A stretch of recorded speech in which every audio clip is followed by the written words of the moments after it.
Halo, assalamualaikum warahmatullahi wabarakatuh. Halo semuanya, bertemu lagi dengan saya Romi Asmoro. Kebetulan ini saya lagi ada di camping ground di Sentul, tepatnya di Kolega Prioritas. Jadi saya di sini dari kemarin, kebetulan pas lagi long weekend, jadi saya ajak Denta sama ibunya itu untuk camp di sini. Nah, sekaligus sama ini hujan rintik-rintik nih, jadi enaknya ngevlog ya, ngevlog sesuai dengan janji saya kemarin tentang eh, satu tema itu tentunya tentang pendidikan, tapi ini sekarang pendidikan di jalan raya, bertingkah laku atau bertindak atau sopan santun di jalan raya. Nah, kenapa? Oh ini tadi saya barusan mainan gitar terus, enaknya ngevlog deh kayaknya. Oke. Nah, tuh ada Denta lagi main. Ya, kenapa sekarang itu banyak sekali kejadian-kejadian yang di luar nalar ketika kita di jalan.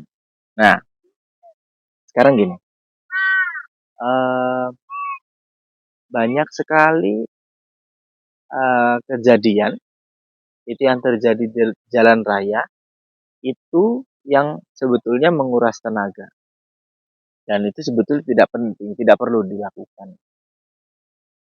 Seperti orang eh, marah-marah di jalan atau orang yang nyebrang tapi nggak ngelihat kanan kiri, orang yang lampu sennya ke kanan tapi beloknya ke kiri, orang yang nyebrang pakai lampu sen dari kiri langsung ke kanan, orang yang mendahului dari sisi sebelah kiri. Pokoknya banyak sekali. Nah, dan saya mengalaminya uh, sudah lama. Sebetulnya itu sudah menjadi unek-unek saya itu sudah lama dan baru sekarang ini saya bisa mencurahkannya gitu. Nah, uh, setelah saya melakukan beberapa riset, beberapa studi literatur, itu ada tiga, yang dan saya merangkumnya itu ada tiga alasan kenapa mereka itu melakukan hal-hal yang sedemikian itu. Yang pertama itu karena mereka tidak tahu. Mereka tidak tahu bagaimana aturan menggunakan jalan raya itu dengan baik dan benar itu seperti apa. Mereka tidak tahu. Kenapa kok bisa tidak tahu? Nanti kita jelaskan lebih detail. Yang secara garis besarnya mereka tidak tahu karena mungkin mereka belum cukup umur atau kenapa, ya kan? Itu. Yang kedua, itu mereka sudah tahu aturan yang betulnya seperti apa, tetapi memang mereka melanggar. Jadi mereka tidak patuh peraturan lalu lintas. Mungkin mereka juga tidak tahu kenapa kok itu dilarang. Sehingga mereka melakukannya jadi tidak takut dampaknya apa. Apakah dia itu hanya merugikan diri sendiri? Apakah bisa merugikan orang lain? Begitu. Mereka tidak tahu dampaknya. Tapi mereka tahu aturannya.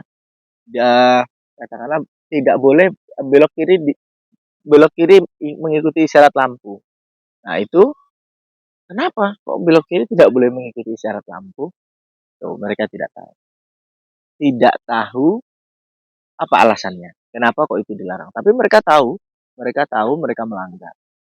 Nah, yang ketiga itu karena mereka lupa atau lalai. Kalau ini ya semua orang pasti pernah mengalaminya. Kalau mungkin belok kanan lupa tidak lampu sen, atau mungkin ya pokoknya lupa lah. Bisa jadi lupa bawa helm, lupa bawa SIM-nya ketinggalan dan sebagainya. Nah, sekarang kita membicarakan yang pokok dulu, yang mengenai tidak tahu dulu. Karena ketidaktahuan ini nih bahaya nih. Kalau mereka tidak tahu terus bahaya. Di dalam ilmu pendidikan, karena background saya adalah pendidikan, uh, kita sebagai guru itu harus memberikan materi. Supaya dari anak tidak tahu menjadi tahu itu kita harus memberikan mereka materi tentunya. Nah, materi itu harus berasal dari orang yang kredibel, orang yang terpercaya. Tidak boleh materi itu disampaikan oleh orang yang bukan backgroundnya, gitu.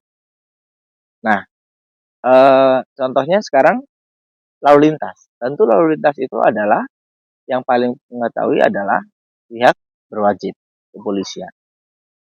Nah, yang menjadi pertanyaan adalah apakah dari pihak kepolisian itu sudah pernah melakukan sosialisasi atau melakukan pelatihan kepada calon-calon pengguna jalan.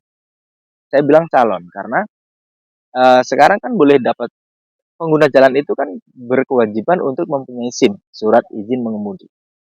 Kalau kita mengemudinya pakai kendaraan non bermotor, tidak bermotor ya tidak apa-apa menggunakan SIM. Tapi kalau menggunakan kendaraan yang bermotor seperti sepeda motor ataupun mobil, truk, nah itu harus mempunyai surat izin mengemudi. Nah, surat izin mengemudi itu didapatkan ketika seseorang itu dinyatakan lulus baik dalam hal lulus materi ujian ataupun lulus praktek. Nah, itu. Kalau ada tes, kalau ada sebuah ujian di dunia pendidikan itu, sebelum guru itu menguji kebisaan atau tingkat kepemahaman seorang siswa, guru itu harus memberikan materi terlebih dahulu. Contoh nih, kita ulangan katakanlah ujian tengah semester. Ketika ujian tengah semester itu materinya A, B, dan C. Nah, guru ini harus dalam satu semester itu harus sudah memberikan materi tentang A, tentang B, dan juga tentang C. Nah, sehingga UTS itu, ujian tengah semester itu, dipergunakan guru untuk mengukur kebisaan atau pemahaman siswa tentang materi A, B, dan C. Gitu. Nah, yang jelek nanti yang di bagian mana? Nah, sayangnya setahu saya ketika itu dan pengalaman saya, ketika saya dulu itu mencari SIM, mau mengikuti ujian SIM, itu saya tidak dibekali dulu ilmu pengetahuan tentang berkendara yang baik itu seperti apa. Dan bisa dibilang ujian SIM itu adalah momok bagi setiap pengendara, calon pengendara. Kenapa? Momok karena satu, mereka orang itu kan sebetulnya hidup itu menghindari uh, dua, menghindari polisi atau pihak berwajib atau penjara. Yang kedua adalah menghindari rumah sakit, ya kan? Karena kita tidak mau sakit. Nah, jadi orang itu tidak biasa menghadapi polisi karena yang kita tahu memang image-nya polisi adalah penegak hukum, ya kan? Jadi mereka memang sesuatu yang salah harus mereka luruskan, harus mereka harus mereka berantas gitu, sesuatu yang kriminal gitu memang itu tugas mereka untuk memberantas. Nah, cuman apakah dari pihak kepolisian itu tidak ada divisi atau bagian yang mengarah ke pendidikan tadi. Jadi seyogyanya seseorang calon pengguna jalan itu harusnya dibekali dulu ilmu tentang berkendara yang baik dan benar itu seperti apa. Duh, Mas Romi kan ada di online banyak. Iya, tahu. Tapi kan tidak semua orang itu bisa mengakses internet dengan gampang. Ya kan? Jadi bisa jadi di pelosok, bisa jadi biasanya hanya berkendara di pedesaan. Kalau di pedesaan, kalau kita mau cari rumput tidak perlu pakai helm, ya kan?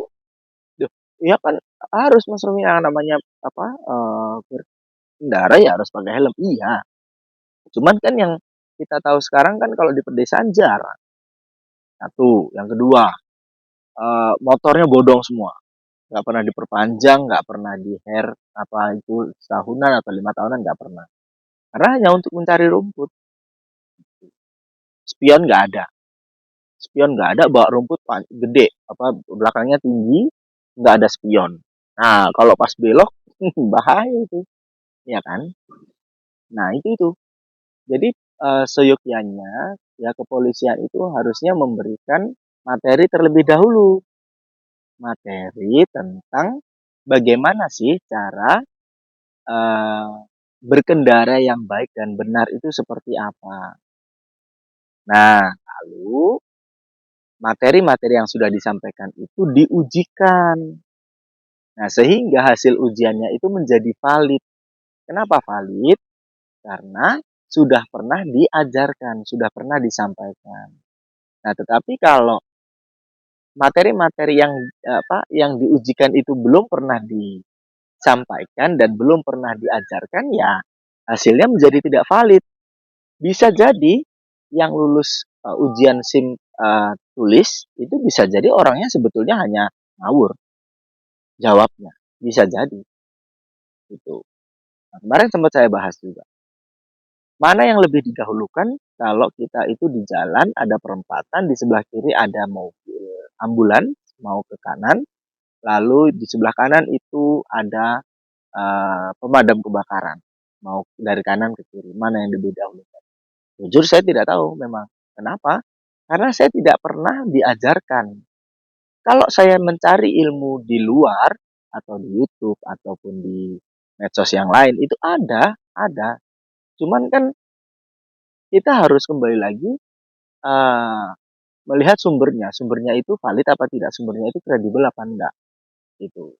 Yang seperti saya sampaikan sebelumnya bahwa materi itu harus disampaikan oleh pihak-pihak yang memang kredibel, memang berlisensi untuk menyampaikannya. Itu. Kalau kita cari sendiri bahaya. Gitu. Nah, Mas, semua aturan berlalu lintas itu sudah ada di aturan lalu lintas. Pasal sekian, ayat sekian ada. Oke. Tapi apakah semua pengguna jalan itu pernah membaca pasal-pasal itu? Apakah pengguna jalan itu sudah pernah paham dengan pasal-pasal itu semuanya? Ya, tentu saya yakin sebagian besar pasti tidak. Karena memang tujuan mereka berkendara itu bukan untuk uh, apa? Bukan untuk mematuhinya semuanya begitu. Karena tujuan mereka itu hanya sampai dari tempat asal ke tempat tujuan dengan cepat. Gitu aja. Sebenarnya kalaupun dari tempat asal ke tempat tujuan tanpa bisa jalan kaki, ya jalan kaki harusnya. Mereka tidak perlu mempelajari pasal-pasal lalu lintas tadi, ya kan? Gitu. Tapi kan, ya itu tadi kita itu harus tidak boleh menutup mata bahwa orang Indonesia itu masih sebagian besar tidak tidak mau membaca dengan baik. Gitu. Minat bacanya kurang. Nah, terus setelah apa namanya? Setelah diuji tulis, uji praktek. Nah, sekarang gini, kalau ujian tulis kan materinya harus disampaikan dulu. Nih, kalau ujian praktek, tiba-tiba kalau anak yang nol tidak pernah belajar motor sama sekali, tiba-tiba dikasih motor bisa nggak? Pasti tidak bisa. Kalaupun bisa, membahayakan diri sendiri dan orang lain. Itu pasti. Nah, Mas kan ada, Mas, pelatihan-pelatihan. Iya, pelatihan-pelatihan ada. Sudah ada izinnya loh, Mas, mereka. Iya, tahu, sudah ada izinnya. Cuman, apakah guru-gurunya itu sudah berlisensi semuanya? Saya kira sih nggak semuanya. Karena, ya itu tadi, bukan dari pihak yang berwajib gitu loh. Sehingga, karena kan kadang, mohon maaf. Kalau sudah ranah ke komersil, itu semuanya bisa. Gitu.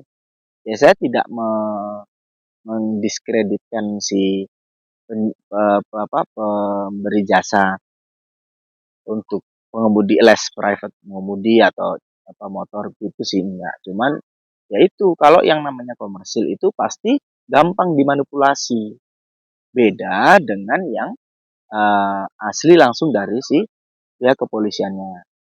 Nah, pihak kepolisiannya aja kalau tidak diawasi dengan baik, ya pasti juga ada manipulasi di situ. Makanya kalau bisa pemerintah itu memberikan materi terlebih dahulu kepada ya tentunya anak-anak SMA yang sebelum umur 17. Kalau bisa SMA kelas 1 kah atau kelas 2 itu atau bahkan SMP kelas 3 gitu ya. Itu semacam course lah, semacam course atau training atau seminar begitu atau apa pelatihan ya, pelatihan. Bisa jadi sepulang sekolah atau di hari Sabtu pelatihannya semua siswa gitu. Eh, berapa kali pertemuan gitu dikasih lah SKS-nya atau RPP-nya silabusnya dikasih sehingga dari pihak kepolisian itu mempunyai kerjasama dengan pihak-pihak sekolah itu semuanya gitu. Nah, eh, terus dari pihak sekolahnya juga begitu. Jadi satu situasi atau kondisi itu tidak bisa hanya diselesaikan dari salah satu pihak. Pasti pihak-pihak yang lain yang berkaitan itu semua concern partinya itu harus bekerja sama untuk menyelesaikannya. Selain daripada pihak kepolisian, pihak sekolah juga harus. Kenapa? Jangan sampai nanti di pihak-pihak SMP itu secara tidak langsung memperbolehkan siswanya untuk naik sepeda motor. Meskipun mereka belum sampai di usianya. Kenapa kok secara tidak langsung? Karena gini, saya tahu tidak ada sekolah itu yang menyediakan parkir motor di SMP atau SD. Tetapi mereka pasti menutup mata kalau di daerah sekolah itu pasti ada tempat parkir umum gitu. Nah, harusnya dari pihak sekolah itu memang melarang bagaimanapun caranya pokoknya melarang mencari cara untuk melarang siswa itu berkendara sebagai naik sepeda motor karena kenapa? Karena belum waktunya. Bisa jadi diantar atau bisa jadi naik sekolah, naik sepeda gitu. Jadi kasus ini tidak bisa diselesaikan hanya dari salah satu pihak, dari pihak berwajib bapak-bapak kepolisian nggak bisa. Kenapa? Karena itu tadi semua lini harus ikutan. Sekolah harus melarang, bagaimanapun caranya harus melarang anak-anak di bawah umur peserta didik mereka itu untuk eh, tidak boleh naik motor ke sekolahnya. Itu apakah dengan cara mendata anak-anak yang naik sepeda itu mana atau memfasilitasi memfasilitasi mana-mana yang naik sepeda mungkin. Jadi seperti di kota saya itu di Blitar, setiap anak sekolah SMP itu diberikan fasilitas sepeda. Tuh. Atau bisa jadi anak-anak yang diantar itu ya dikasih data siapa aja yang diantar jemput siapa aja begitu. Nah, terus pihak lainnya siapa? Ya yang tentu adalah pihak keluarga. Jangan sampai orang tua itu memberikan fasilitas motor kepada anak-anaknya yang masih kecil, yang di bawah umur. Jangan sampai. Kenapa? Karena ya itu tadi, itu tidak hanya membahayakan si siswa itu, si anak itu, bisa jadi itu membahayakan orang lain. Yang paling bahaya itu membahayakan orang lain. Kita sudah berhati-hati, tapi ternyata orang lain yang tidak berhati-hati dan mencelakai diri kita atau keluarga kita kan tentunya nggak mau. Nah, terus sekarang itu ada fenomena baru yang dulu nggak ada. Apa itu? Itu adalah sepeda listrik. Sepeda bukan motor listrik, sepeda listrik. Beberapa kejadian sepeda listrik yang dikendarai oleh anak-anak di bawah umur itu di jalan raya. Di jalan raya terus mereka ngebut-ngebutan terus akhirnya terjadi kecelakaan. Nah, itu ya harusnya orang tuanya yang salah berarti. Orang tuanya tidak memberikan apa ya? Ya harusnya nggak begitu gitu loh. Kalau anak masih kecil ya jangan dikasih sepeda listrik lah. Sepeda aja itu kalau kalau kita masih kecil dulu ya, sepeda harus di kiri, harus di samping jangan sampai nanti sepedanya mengganggu orang, harus di samping gitu. Apalagi sekarang punya sepeda listrik. Nah, sepeda listriknya itu ya harus mengikuti aturan-aturan yang ada. Jangan sembarangan. Itu agak sulit tuh kalau sepeda listrik. Karena itu pure dari orang tuanya. Kalau ditilang pun juga gimana cara nilangnya kalau sepeda listrik? Tidak ada STNK, tentu tidak punya SIM, tidak ada aturan yang jelas untuk masalah pakai helm, tuh, karena itu hanya sepeda listrik. Apa bedanya Mas Romi? Sepeda listrik itu ada kayuhannya, itu. Jadi seolah-olah dia tetap sepeda, tidak bermotor. Tapi padahal itu berlistrik. Kalau sepeda motor kan memang tidak ada kayuhannya. Itu kan literally sepeda motor. Kalau motor listrik tidak ada kayuhannya juga, tapi dia motornya bertenaga listrik. Nah, itu memang harus mengikuti kendaraan bermotor, meskipun motornya adalah motor listrik, bukan motor bermesin. Nah, terus lanjut lagi tadi masalah itu pengetahuan di jalan. Sehingga ya itu tadi yang terjadi di jalan itu nggak tahu itu antara orang tidak tahu, orang pengen melanggar atau bagaimana, atau yang dia lupa tadi. Ini adalah satu fenomena yang wajib kita selesaikan bersama. Jangan ditunda-tunda karena ini menjadi bom waktu nanti anak-anak kecil yang sekarang itu nanti melihat seperti itu terus akhirnya kedepannya ya pasti begitu. Ini karena dampak domino dan itu terus nggak bisa berhenti kalau dari pokoknya dari punjernya itu nggak diberhentikan dulu. Makanya kita sering mohon maaf ya, yang kemarin juga saya sampaikan banyak sekali arogansi di jalan itu yang dilakukan oleh anak-anak orang yang kaya.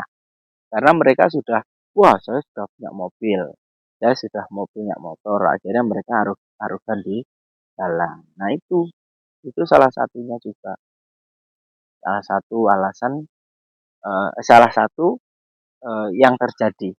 Jadi itu hasilnya kalau misal kita itu nggak memberikan edukasi yang benar tentang berkendara yang baik dan benar itu seperti apa. Itu. Nah, terus Pak Polisi kalau bisa memang harus merubah merubah image bahwa yang namanya polisi itu adalah pelindung masyarakat, mengayomi masyarakat, bukan lagi uh, orang yang ditakuti karena berkendara di jalan begitu, karena tilang dan sebagainya.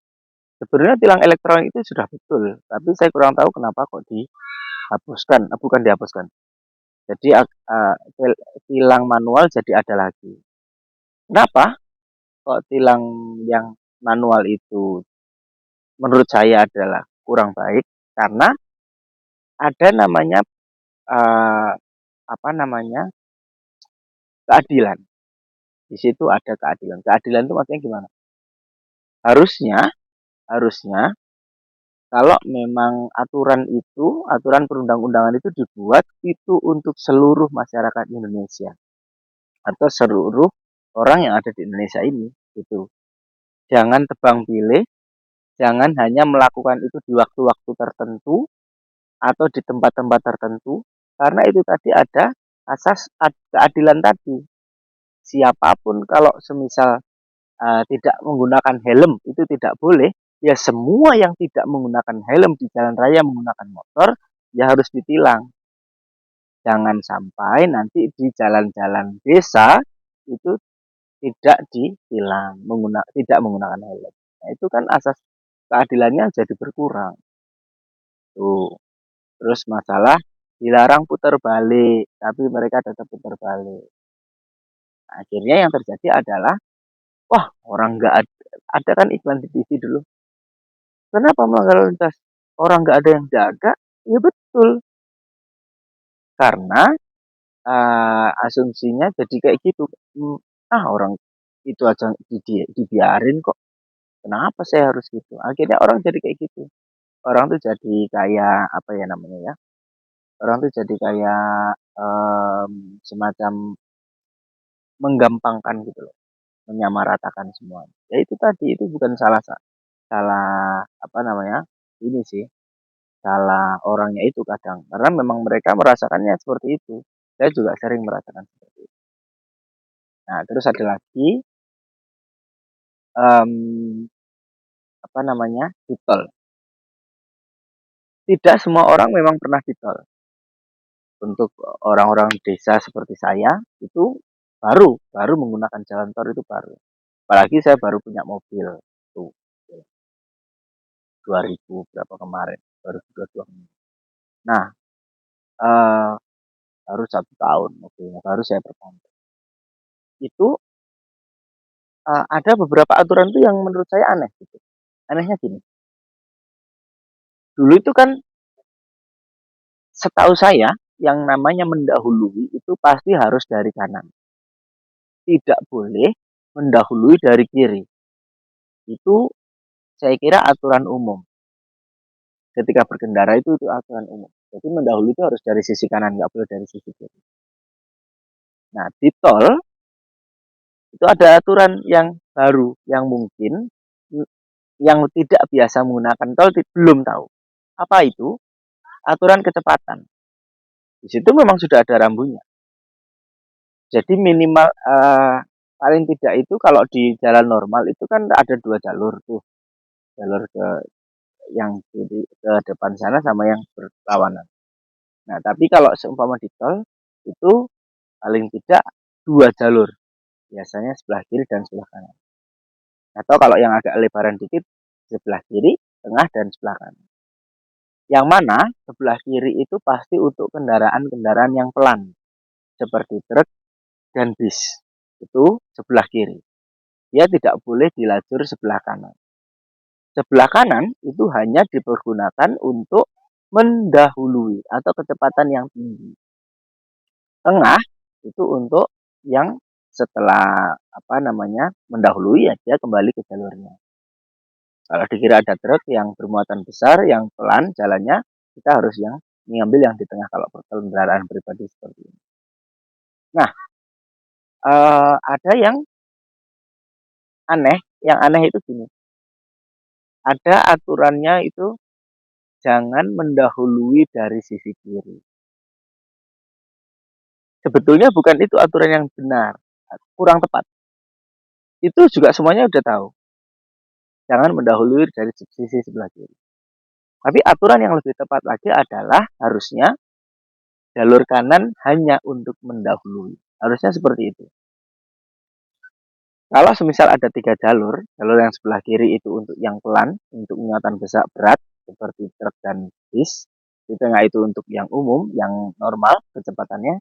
Yang di sebelah kanan itu adalah yang paling cepat, yang untuk mendahului. Nah, yang sering terjadi di orang Jakarta, atau yang lintas provinsi, tol lintas provinsi itu, setelah mereka mendahului, mereka tetap ada di kanan. Kenapa? Asumsinya, ya biar saya cepat aja. Yang nggak cepat biar di kiri. Itu sih sebenarnya tidak masalah. Selama di belakang kita itu tidak ada mobil yang lebih cepat. Kalau orang yang sudah mengendarai lama atau yang orang yang sudah tahu cara mengendarai itu seperti apa mobil, itu kelihatan kok mobil itu dekat sama kita apa enggak. Mau mendahului enggak ya? Ada namanya lampu sen.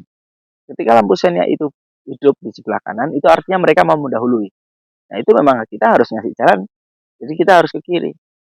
Itu harusnya.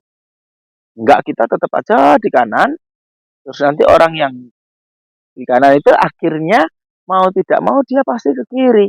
Ikut jalur kiri mendahului lewat sisi kiri. Nah, kalau di sini yang benar yang mana? Apakah iya kita harus ke kanan semuanya? Tidak boleh loh mendahului dari kiri loh. Kalau yang kanan itu lambat gimana? Masa iya kita tidak boleh mendahului dari sebelah kiri? Ya kan? Itu yang perlu ditekankan adalah bukan masalah mendahului dari sisi kirinya, bukan. Tetapi yang lebih digalakkan adalah jalur kanan hanya untuk mendahului. Harusnya itu. Jangan ada aturan yang tidak boleh mendahului dari sisi kiri, itu salah. Tidak tepat. Oh, Mas, itu yang uh, jangan mendahului dari sisi kiri itu yang untuk mobil-mobil yang biasa pakai bahu jalan. Ya berarti aturannya jangan gitu. Aturannya Yang kedua adalah tidak boleh menggunakan bahu jalan kecuali posisi darurat. Kan ada tuh. Nah, itu yang dipakai. Tetapi kembali lagi, bahwa aturan itu tidak boleh ambigu, tidak boleh multitafsir. Kalau bilang sebelah tidak boleh menggunakan bahu jalan kecuali darurat. Nah, kalau dia kebelet berak terus dia menganggap itu darurat gimana? Tuh, nah harusnya kita harus tahu apa nama kondisi-kondisi seperti apa sajakah yang dianggap sebagai darurat tadi. Apakah membawa pasien, apakah itu mobilnya mogok, darurat, itu menggunakan bahu jalan dan sebagainya. Tuh, jadi, nah itu tadi sosialisasi dari pihak kepolisian itu ya yang menurut saya masih kurang, sehingga eh, kita sebagai orang awam itu sulit gitu mencari-cari informasi itu. Nah yang terjadi kalau kita tidak tahu nanti tiba-tiba kita ditilang. Yang terjadi apa? Gondok, marah lah, ditilang orang saya nggak tahu kok. Itu jadi kalau bisa itu dari pihak kepolisian siapa tahu ada yang mendengar jadi bisa untuk ditindaklanjuti. Kalau yang masalah yang nomor 2 dan 3 itu saya kira ya yang kedua memang orangnya karena memang mereka sudah tahu tapi mereka melanggar, nah itu yang patut ditilang. Tapi kalau yang tidak tahu ya jangan ditilang harusnya karena mereka tidak tahu. Yang ketiga kalau lupa, lupa juga harusnya ditilang tidak apa-apa karena memang mereka lupa. Tapi paling tidak ada teguran atau seperti apa. Nah terus ada lagi pengetahuan berlalu lintas itu terus berubah yang tadi saya bilang.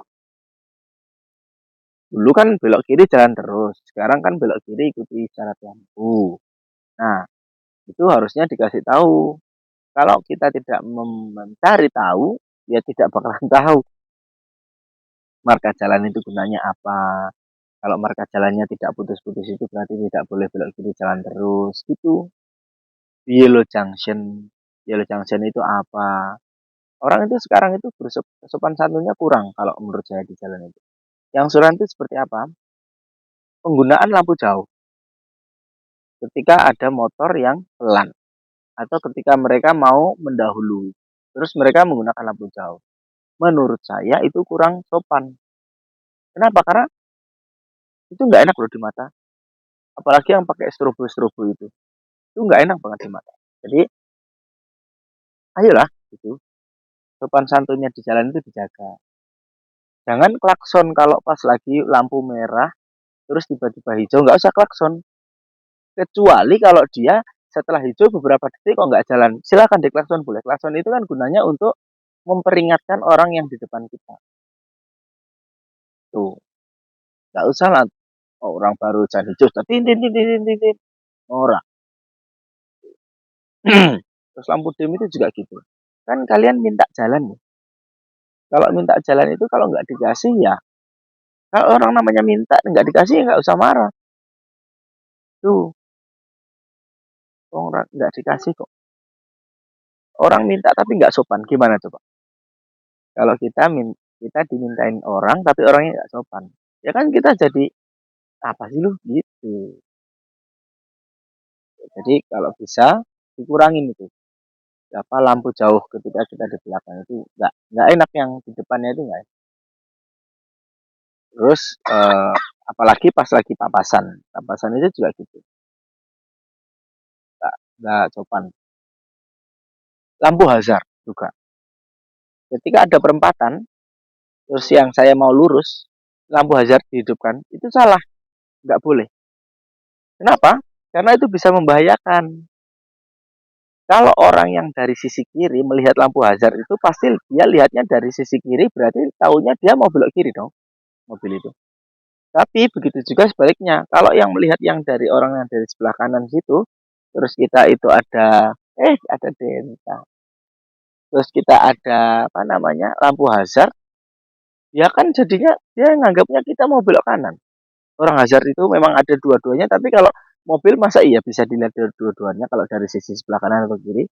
Kecuali kalau orang itu dari depan atau dari belakang. bisa melihat hazard itu langsung. Hazard itu dipergunakan, wah itu apa Denta?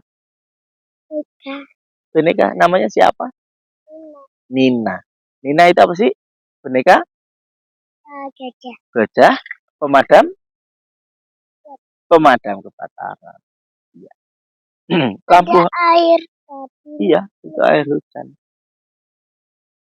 Jadi lampu hazard itu digunakan untuk memberikan isyarat bahaya mobil atau kendaraan di belakang kita atau di depan kita, bukan dari sisi kanan dan sisi kiri. Kalau kita di perempatan jangan, oh saya mau lurus kok, saya tak ikut hidupin, saya hidupin aja hazard. Salah, karena itu bisa membahayakan orang lain. Yang dari sisi kiri nganggapnya Anda mau belok kiri, yang dari sisi kanan anggapnya Anda mau belok kanan. Gitu. Nah, hazard itu digunakan ketika apa? Satu, ketika di depan kita itu ada bahaya, sedangkan yang belakang itu jangan mendahului. Yang belakang jangan mendahului, karena di depan ada bahaya. Atau ada orang mau ngerem mendadak kah? Atau ada ban lepas kah? Semuanya. Ban atau apa gitu. Jadi, itu hanya untuk jadi memberikan isyarat di belakang bahwa ini ada bahaya nih. Gitu. Jadi jangan sampai dia bingung kalau mau belok kan, mau lurus kok hazard. Enggak, itu salah. Itu aturan. Terus mohon maaf ini ada ojek-ojek online itu yang sekarang menggunakan HP-nya kan di dashboard tuh motor ataupun mobil. Kalau mobil masih bisa lah ya, karena kan kita bisa melihat depan sambil melirik ke kiri kalau kita pas lagi lihat map gitu loh, itu kan bisa. Tapi kalau lihat motor, apalagi dia lagi membalas pesannya, itu membahayakan. Jangan, nah nanti kalau kita klakson, dia yang marah. Saya pernah sekali ngelakson, enggak sekali sih. Beberapa kali saya ngelakson ojol marah, ojol. Karena di, nah ini dia lagi nyetir. Di sini ada WhatsApp dia gini-gini. Dan mana bisa dia fokus ke depan. Tapi kalau kita yang klakson dia marah.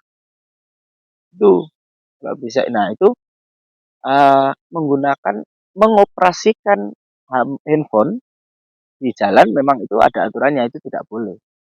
Itu kalau hanya sekedar map yang hanya dilihat aja boleh, karena mereka tidak mengoperasikan, tapi itu untuk alat bantu berkendara. Tapi kalau mereka mengoperasikan itu yang tidak boleh. Telepon, halo, ya, nah itu nggak boleh. Mengoperasikan yang tidak boleh. Kalau menggunakan dalam artian menggunakan itu memakai ya, apa ya, bisa pokoknya menggunakan handphone itu boleh. Yang tidak boleh itu mengoperasikan. Nah, terus sekarang banyak orang yang di jalan itu salah, dia tahu salah tapi dia yang ngotot, ya kan? Ya itu memang seperti itu. Dia salah tapi dia yang ngotot. Terus ada lagi jalur sepeda. Di Jakarta terutama, itu sudah banyak sekali sekarang jalur sepeda. Mohon maaf, kalau saya bisa bilang, saya kurang tahu. Memang saya backgroundnya di pendidikan, lalu saya sekarang menjadi karyawan swasta, saya tidak di pemerintahan, jadi saya tidak tahu itu apakah pembuatan jalur sepeda itu di jalan-jalan protokol itu sudah melalui uh, riset and development R&D atau belum, sudah mengantongi data banyak apa belum. Karena gini, kita tahu kalau Jakarta itu kan macet karena pengguna jalannya terlalu banyak, sedangkan jalannya tidak terlalu lebar. Contoh di Sudirman. Di Sudirman itu kan jalurnya bisa 3 atau sampai 4. Lalu yang kelima adalah jalur sepeda. Itu kemungkinan masih bisa. Sekarang ada di jalur Matraman itu di mana itu ya? Matraman itu loh, Matraman Raya atau apa itu ya. Nah itu jalurnya cuma 3 ataupun 2. Terus yang satu dipakai sepeda. Apakah sudah ada datanya? Berapa pengguna sepeda di hari kerja? Kalau memang orang yang berangkat kerja itu banyak, intensitasnya atau kuantitinya banyak, that's okay, nggak apa-apa. Tapi kalau kebanyakan yang menggunakan sepeda motor dan mobil, lalu membuat special route atau jalan khusus untuk sepeda yang tidak bermotor, itu apakah benar? Itu logikanya. Apakah itu tidak justru membuat kemacetannya semakin parah? Karena jalurnya diambil satu loh oleh jalur sepeda itu. Jadi kan kan kita tahu kalau yang namanya macet itu pasti di jam-jam kerja, bukan jam di luar kerja, bukan hari Sabtu dan Minggu. Kalau hari Sabtu dan Minggu orang pada macet ya nggak masalah karena itu memang kan berlibur mungkin. Jadi kita tidak terpaut oleh waktu. Nah, tapi kalau di jam-jam kerja pengguna sepedanya tidak ada, tidak banyak, lalu itu dikhususkan untuk sepeda, ya itu akan membuat yang sepeda motor pasti masuk di jalur sepeda. Karena dia mengikuti di jalur yang non sepeda, itu macet. Gitu loh. Masa logika gitu gampang aja enggak? Tapi saya tadi sudah di awal sudah bilang kalau saya kurang tahu apakah itu sudah melakukan riset and development atau belum. Apakah sudah me, apa angket, survei berapa pengguna sepeda gitu. Apakah itu hanya dipakai untuk elit-elit yang punya sepeda Brompton aja atau sepeda-sepeda mahal aja gitu. Dan kemarin juga ada kan pesepeda tidak mau masuk ke jalur sepeda, maunya di jalur yang non sepeda. Kenapa alasannya? Alasannya saya lebih dari 25 km per jam. Tuh. Nah, gitu itu loh. Apakah sudah dipikirkan sejauh itu apa belum? Itu tadi yang masalah pengguna sepeda. Jadi ya kalau bisa itu di apa ya, disurvei ulang. Itu apakah benar karena itu juga menggunakan APBD loh. Itu meskipun itu uang-uang orang-orang Jakarta tapi kan sayang aja gitu kalau digunakan yang tidak sewajarnya.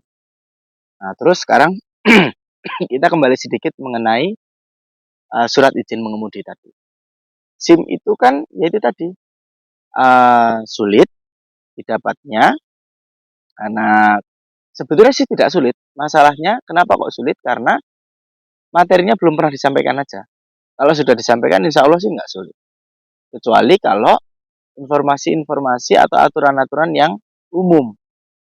Uh, SIM apa ketika kita mendahului itu harusnya dimarka yang putus-putus atau yang tidak begitu-gitu itu insya Allah sih aturan-aturan yang normal yang biasa kita tahu lah orang awam. Tapi kalau yang SIM B atau SIM A itu diperbolehkan untuk kendaraan yang berapa cc gitu. Itu kayak begitu-gitu kita yang perlu ini. Nah, apalagi SIM yang praktek, ujian SIM yang praktek. Nah, kita diajari aja belum. Terus yang dulu, praktek yang dulu itu kan harus pakai angka 8, harus gas, harus ngerem, harus muter balik tanpa menyentuh kakinya ke tanah. Jangankan kok orang yang baru belajar. Orang yang sudah lama bisa naik motor, muter balik tanpa menyentuh tanah itu sulit.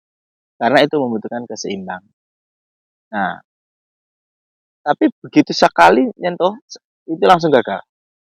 Gitu. Nah, itu loh. Hal-hal seperti itu akhirnya nanti yang menjadikan kita itu jadi lebih gampang untuk nembak aja SIM-nya. Karena sulit prakteknya. Untuk lulus itu sulit. Makanya lebih bagus, lebih baik nembak aja lah. Daripada saya juga dibilang nanti kalau naik motor nggak punya SIM, mending kan saya nembak aja SIM-nya. Sehingga nanti di jalan raya, saya saya bisa menunjukkan SIM. Meskipun sebetulnya saya nggak bisa lolos ujian SIM. Gitu loh. Itu hal-hal seperti itu yang harusnya sih kita perbaiki ya. Gitu. Jangan didemin, kalau didemin jadi bom waktu. Nanti banyak kecelakaan-kecelakaan itu yang terjadi karena pengguna jalannya yang tidak tahu aturan, tidak tahu, bukan tahu tapi melanggar juga ada, tapi yang sering adalah yang tidak tahu tadi.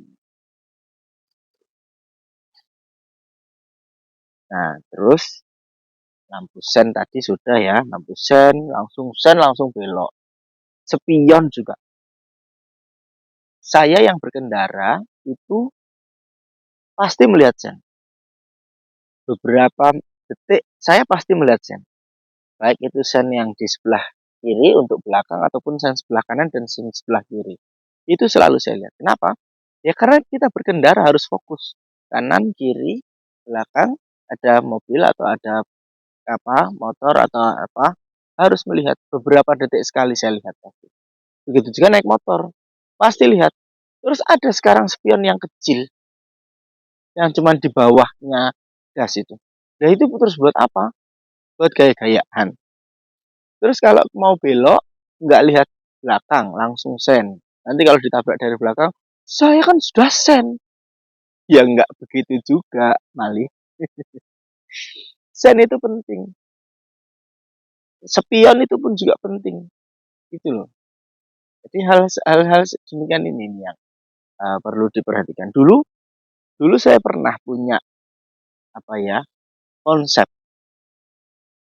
bagaimana kalau konten-konten kreator atau animator-animator 3D itu membuat kartun atau membuat simulasi semua jenis-jenis kecelakaan yang pernah terjadi di Indonesia, baik itu di jalan umum maupun di jalan tol. Sehingga itu nanti diviralkan, di-share ke semua masyarakat Indonesia supaya tahu, oh ini loh penyebab kecelakaannya. Karena lampu sen, karena blind spot bisa jadi. Kenapa sih kok bisa itu truk itu bisa nabrak ini dan sebagainya karena ada blind spotnya. Kenapa ya ini rem blong? Kenapa ya ini kok belok kiri jalan terus itu dilarang? Karena nanti kalau belok kiri terus di sini ada ada mobil cepet. Dari sini tiba-tiba ada motor belok kiri jalan terus dan mobilnya ini tadi kan kaget. Nah, kalau yang kaget yang terjadi apa? Bisa ditabrak dari belakang itu atau dia nanti banting setir ke kanan. Nah, kalau ke kanan sini dia pasti bisa langsung jatuh. Bisa jadi nanti ke kanan terus dia kembali ke kiri lagi baru jatuh. Dan masih banyak sekali. Jadi, saya dulu pernah punya gimana ya kalau semisal konten-konten kreator atau animator itu buat animasi, buat kartun yang bisa menunjukkan ini loh kecelakaan-kecelakaan yang terjadi. Jangan cuma dari CCTV. Kalau dari CCTV kan mungkin itu karena itu nanti takutnya itu ada yang traumatis. Yang lihat itu jadi kalau bahasa Jawanya tom-tomen. Tom-tomen itu apa ya? Jadi kebayang-bayang gitu. Yuk, kasihan ya orang kecelakaannya. Belum lagi nanti yang korbannya. Kan keluarga korban kasihan jadinya bisa melihat orang-orang yang kecelakaan itu. Tapi beda sama si animator. Kalau dalam bentuk animasi 3D itu saya kira sih acceptable. Baik bagi anak-anak pun juga pasti acceptable. Tuh. Nah, mungkin itu sebetulnya sih masih banyak yang perlu disampaikan. Jadi intinya adalah tentang pendidikan berlalu lintas. Kalau bisa itu dari dari pihak-pihak berwajib, terutama Bapak Kepolisian itu memberikan materi-materi dulu berkendara yang baik itu seperti apa, sehingga tidak terjadi pelanggaran-pelanggaran lalu lintas yang berkelanjutan. Karena itu bisa membahayakan saya, keluarga saya, diri sendiri dan semua orang. Itu kita sudah berhati-hati, tetapi nanti ada pihak-pihak yang tidak berhati-hati. Oke, terima kasih sudah menonton dan nanti kita akan membuat video yang lain lagi. Jangan lupa yang belum like dan share atau subscribe. Oke, bye bye. Terima kasih. Assalamualaikum warahmatullahi wabarakatuh.